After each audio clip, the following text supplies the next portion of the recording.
Okay, so let's test this out. Now that we have all of our bricks on the screen, okay, let's see what we need to clean up here. All right, let's see what it looks like.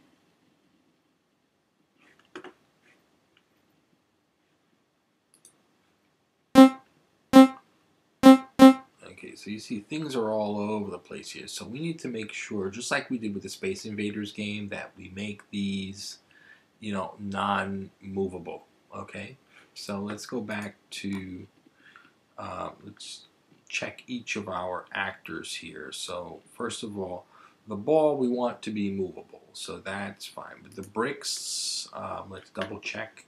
We go to physics and make sure that movable is unchecked. Okay, so that way it will bounce off, the bricks. Okay. Let's also check that for the player paddles. So the player paddle, we want the physics also to be movable, unchecked. Okay. And the walls as well, we want the physics movable to be unchecked. Okay. So let's go ahead and try that now and see what other troubleshooting. Okay, good. All right, so now this is all working, but of course, obviously we're going to want, so notice that's the sort of a random movements here when it's going. So a couple of things I need to do. I need to move over that wall a little bit, but you see the game is beginning, to work. Things are bouncing. Okay.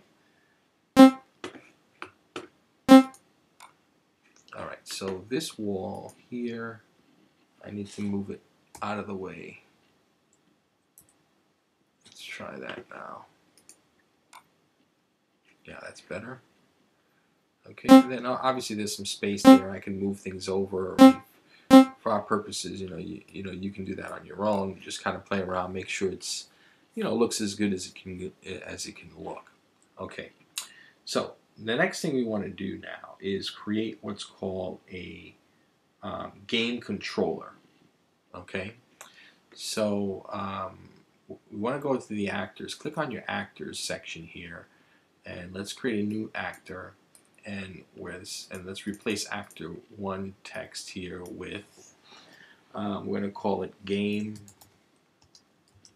controller. Now, in most games you create, you want to have one of these here. So it's sort of a background code that you put on the screen, but it's sort of invisible. Okay, and hit enter. And so there's our game controller. Now, in the prototype, all right, so what we're going to do is we're going to create a new rule. Let's go to our behaviors here. It'll be an attribute.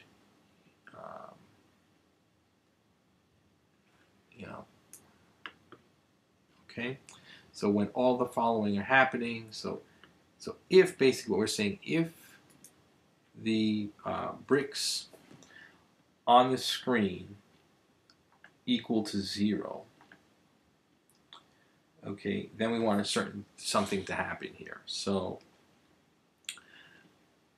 let's go to if game attribute bricks on the screen. So once you get to 0, that you can leave equal there.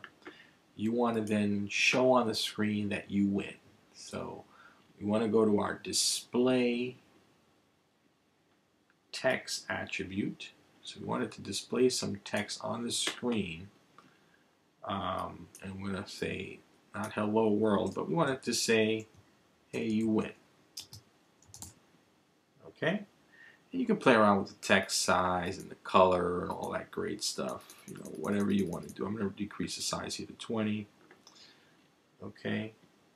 But you can change text color, anything you want over the black time. So you can play around with that. Okay? And there is nothing in the else section, so that takes care of that. But up here, let's just make sure we call this the you win rule, so you know what that is. Okay. And the second part we want to do, we want to program, is the section that when you click on the mouse, the ball will spawn itself. Because right now we just put the ball on the screen, and so it's there at the beginning. But you want the game to start when you let it start. You don't want the ball to be moving around as soon as you start the game. You want the game to start when you say to start as a player. Okay. So we're going to bring in another. Let me minimize this rule here. All right. So we're going to bring in another attribute. Okay. So now this time here we're going to call this is when the ball's on the screen. So this was the other ball on the screen Boolean that we were talking about here. Okay. So basically what we're saying is if, let's go attribute game level, ball on the screen, if that is false, okay,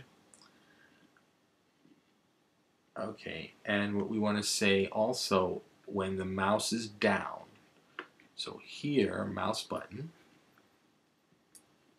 mouse is down, okay, so you just brought the mouse button down, then in the do section we want a couple of things to happen here. So in the do section we want to spawn a new ball. So what we're saying is when there's no ball on the screen and when the mouse button is down, we want a new ball to show up. Okay? And so what we want to do is we want to go to look for our spawning. We used this in the last game that we made as well. Spawn actor. Okay? Spawn actor. What actor? We want to spawn the ball. Where? In front of the actor, that's fine. In a direction of 0, that's fine. From position 0, all that is fine. You can leave all that alone. All that is fine. Okay? Now, the next thing we're going to do, okay, is once the ball's on the screen, we want to actually say the ball's on the screen, so we want to change that value to true. Okay, so, but in this case, let's see, it's going to be a change attribute.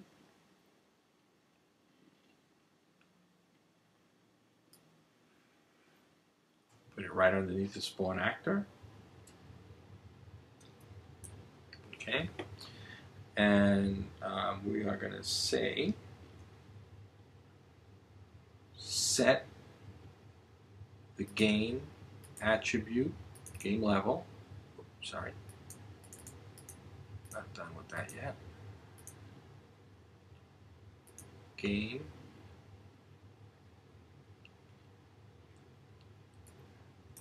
ball on screen. Okay, and that's basically all we need. We want to set that to 1. 1 is true. Okay. Notice in this one, this is a little bit different. This one actually allowed us, to do true or false. This one was 1 is the value of true, 0 is the value would be false. Okay. So that takes care of that. Let's just clean this up a little bit, just so we know what's what. So we know that this rule is going to spawn an actor. So what we're going to do is spawn. Let's call this, so we know what this is, spawn new ball actor. This one is change ball on screen attribute. So this is the ball on screen attribute. Okay,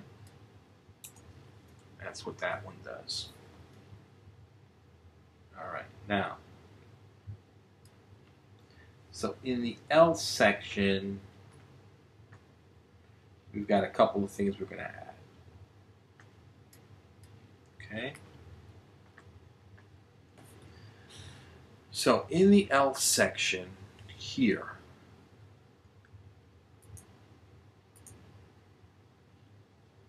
okay, we are going to add the following. Attribute. It lets me here.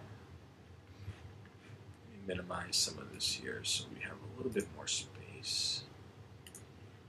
Let's do that again.